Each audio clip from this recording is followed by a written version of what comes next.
Football is a tough and ruthless business. We've had to get rid of 3 long-standing players for the club in order to free up the wage budget. We have a bunch of scouts out doing their jobs, and I need your help today in figuring out who we should sign in the transfer window. Let's go.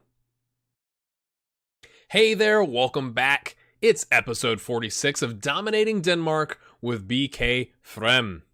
So as I mentioned, we've had some changes, but I want to let you know something real quick. I've got some stuff going on this week from a work standpoint. I'm not going to be able to get out another video after this one. This one's coming out on Monday, assuming I can get it processed in time. I'm recording it Monday morning. Don't tell anyone. Assuming I can get it processed in time, the next video most likely will be on Saturday, which is whatever day, I don't know, the 23rd, maybe? Let's find out. Yes, Saturday the 23rd. So I'm in the middle of the transfer window. I've got some scouts out. I've got some potential players to bring in, but I'm going to use this time, this essentially a week off, almost 5 days, right? Off to get comments from you all. Hey, you should go after this guy. You should not go after this guy, da-da-da-da-da. And then I can get through the transfer window, hopefully, throughout the week, maybe on Friday.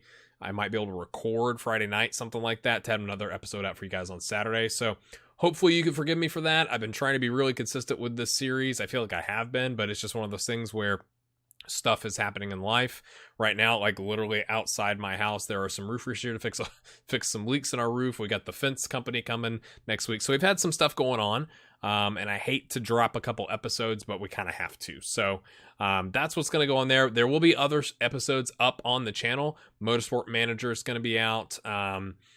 I've got at least one more USA From Backpack to Boss episode. So make sure you go back and watch those. If you haven't watched From Backpack to Boss, you could hop into like when I get the USA national team management job and kind of see what happens there. So that's another way you could support the channel. So please make sure you check out the other series and episodes. It really helps out with the views and all that kind of stuff and smashing likes. You guys are doing a great job with that.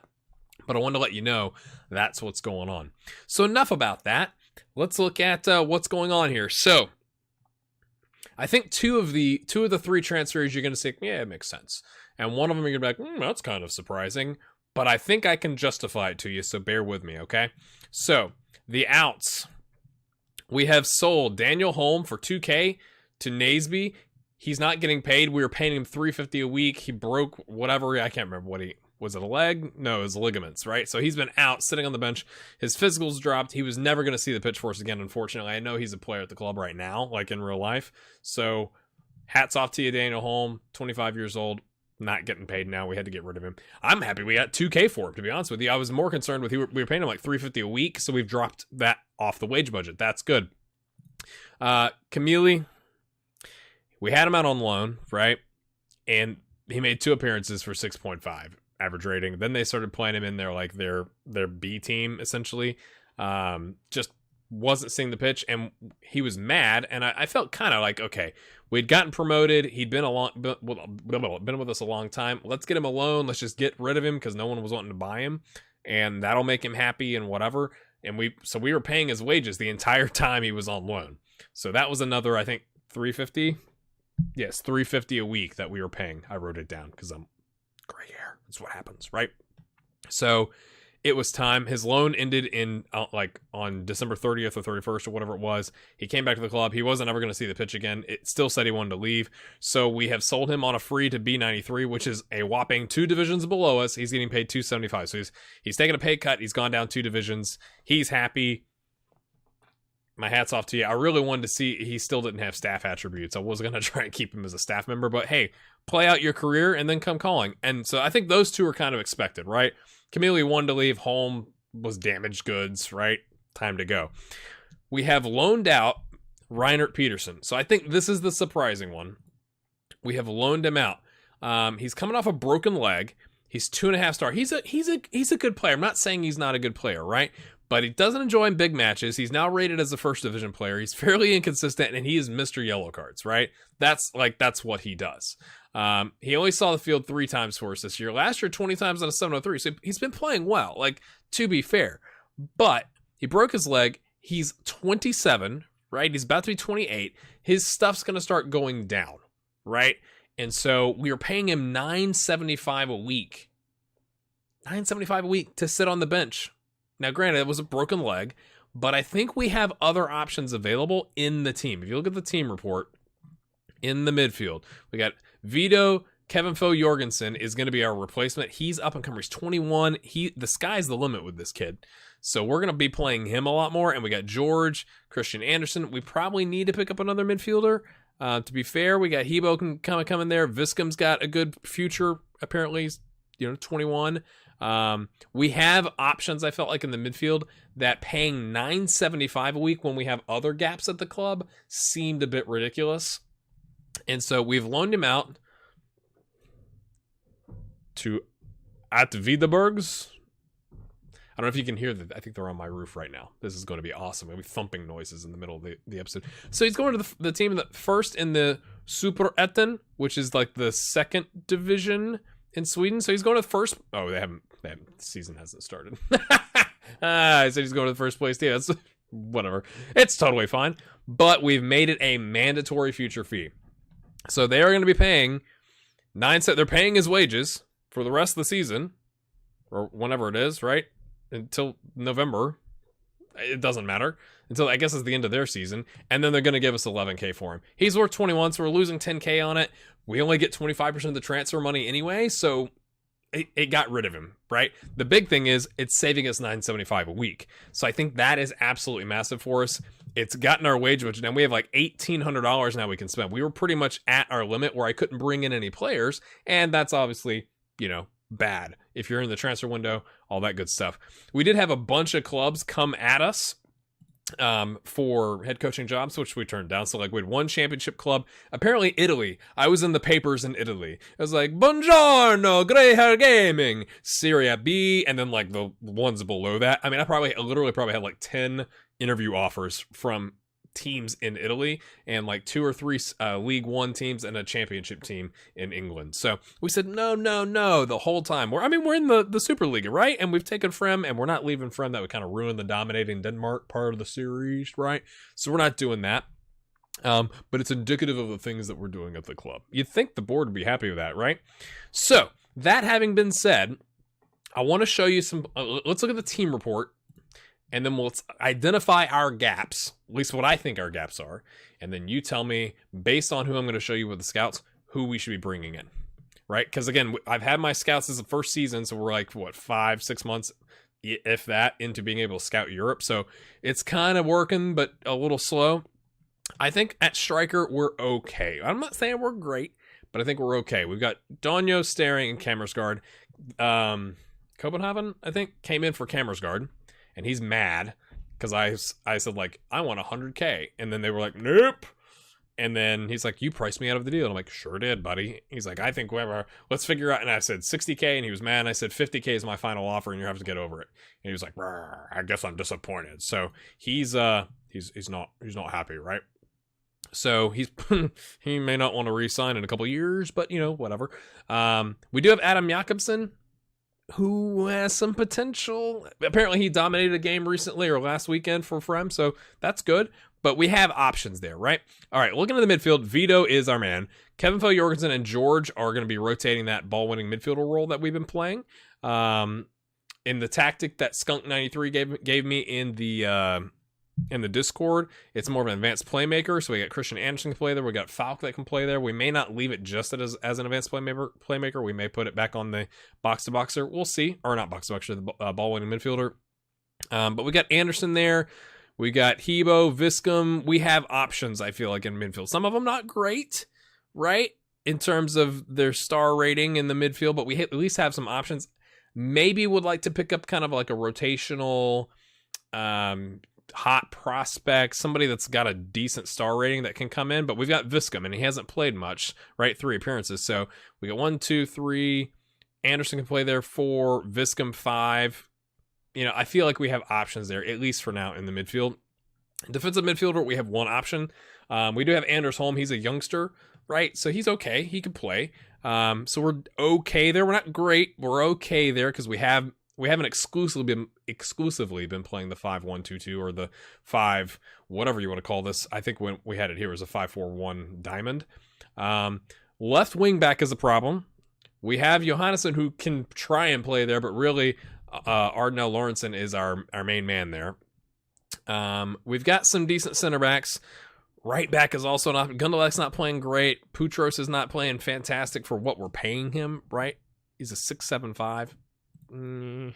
Right? Nissen is also going to most likely be going out. $210 a week, going to be cut off the wage budget. So I kind of feel like if we could get a great striker, that'd be great. Because Staring is really kind of stinking it up right now. I'm not expecting Kammersgaard to be dominating. Maybe another midfielder, but we got left wing back and right wing back and maybe defensive midfielder. So it's like this portion of the formation needs work. Now, if you look at the 4-2-3-1, we've got left wingers. We have Danyo and Anderson. We can kind of rotate. Falk can come in. So maybe if we had another left winger / attacking midfielder in the center, because we got a Good and Gundelach over here on the right, that might be an option. And then if you look at here, if you play a 4-2-3-1, we have two options. So I'm a little torn on what our biggest need is. I think, honestly, we're going to be playing more of this or the 5-4-1 diamond. So it'd be nice to get another attacking midfielder to kind of replace Falk, but he's been playing well. And then the left wing back, right being like kind of here, right? So that's what I'm thinking. So let's look at who we have been scouting in terms of assignments. So Mace Dor Teichosen. That's not exactly how you say it. I think it's Mace, so we'll call him Mace. He's quite good. He's definitely more of an attacking midfielder and a defensive forward, right? It's not exactly what we've been, using, but he's 4-star there and 4-star there, and he's 23. I kind of like that. So he's not played. They picked him up on a loan. He didn't play that great. He's not played great in his career, so that's a little nervy, right? But he's 23. So if we could pick him up, that'd be a huge chunk of our wage budget, but maybe put him on a backup contract, rotational contract, something like that. That's an option, okay? August Erlingmark is a ball-winning midfielder. He could also play regular, central midfield, put him in a support role. He's kind of like decent option there.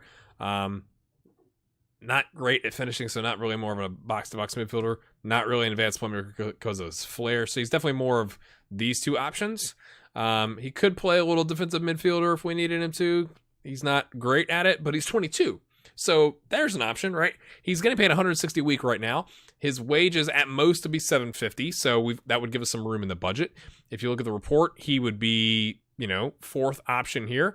And if you look at the defensive midfielder, he'd be second option, but barely. But, he's an option as well. He's an affordable option, I guess, is what I'm thinking. So that's an option. Do you like August? And again, if you want to pause and look at the stats and all that kind of stuff, or if there's something I'm missing, leave a comment. I'll get it in the next episode. Adil Asana, French, is more of a defensive midfielder, although he can play in the central midfield. Okay, so it hasn't finished scouting him yet. He's a free agent, wants $300 to $700 a week. He'd be better than Mateus here, who we have on 1.4K. So I don't think we're going to drop him, just because we're bringing this guy in. And if you look at the midfield center, he's a fourth option, but a little bit further behind.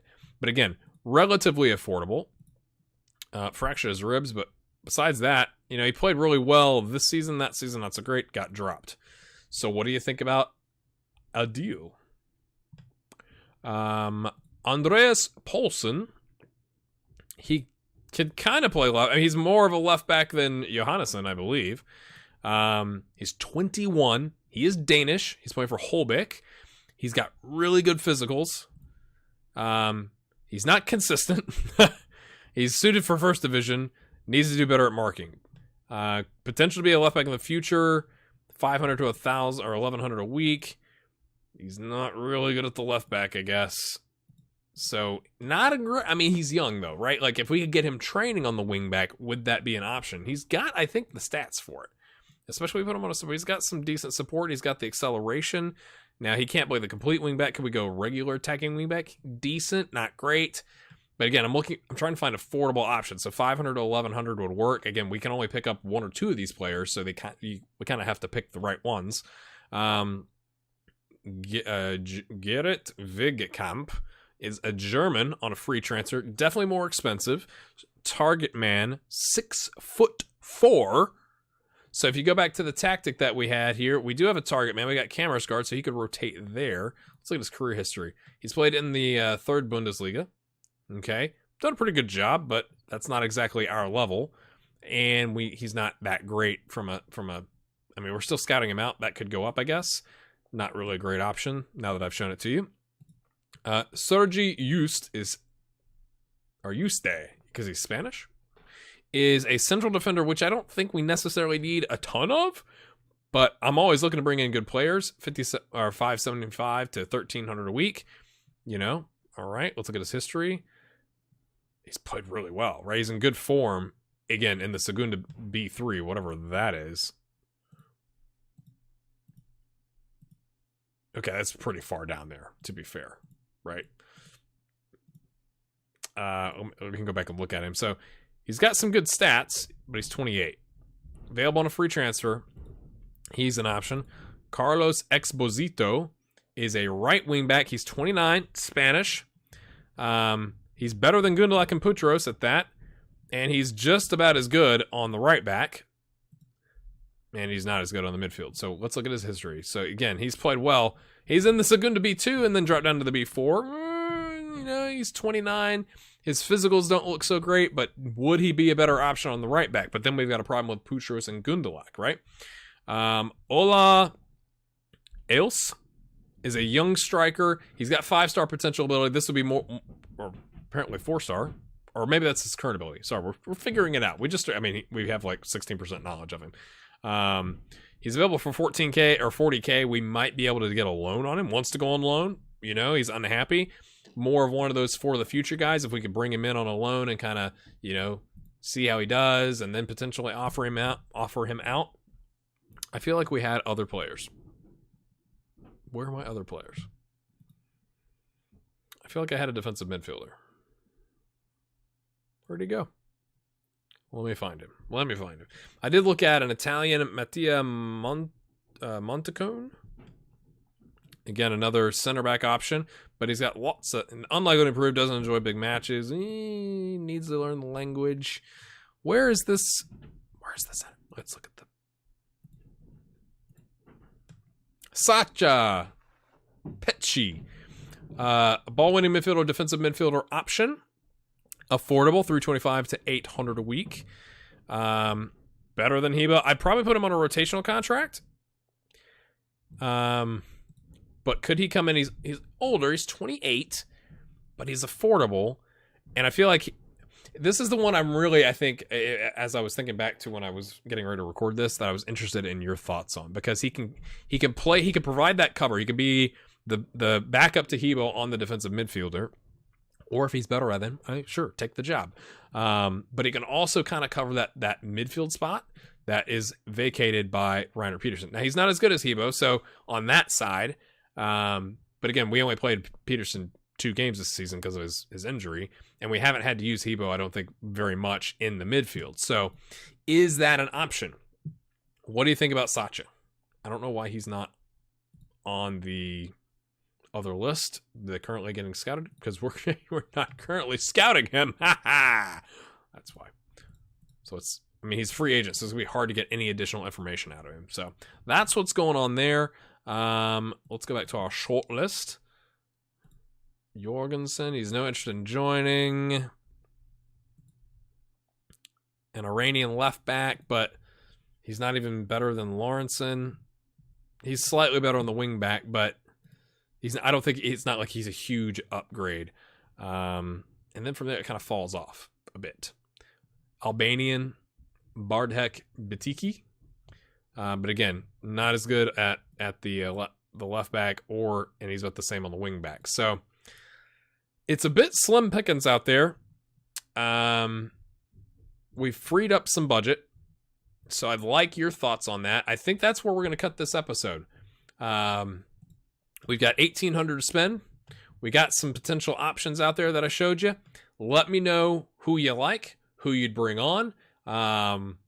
if you say like none of those are really worth it, save the money, find somebody else in the next 16 days or whatever the transfer window, it's maybe until February 2nd, whatever that is, 18 days. Again, I apologize. I'm not going to have episodes out on Wednesday and Friday this week. We'll do our best to get back on track on Saturday next week, or this coming weekend. And I do appreciate your support. We've had a bunch of people subscribe to the channel, up to 262. You guys have been great. So leave lots of comments, smash lots of likes on it, share this all over the internet. Let's get the views on the channel back up, and we'll see you in the next episode. Have a great week, guys. Thanks.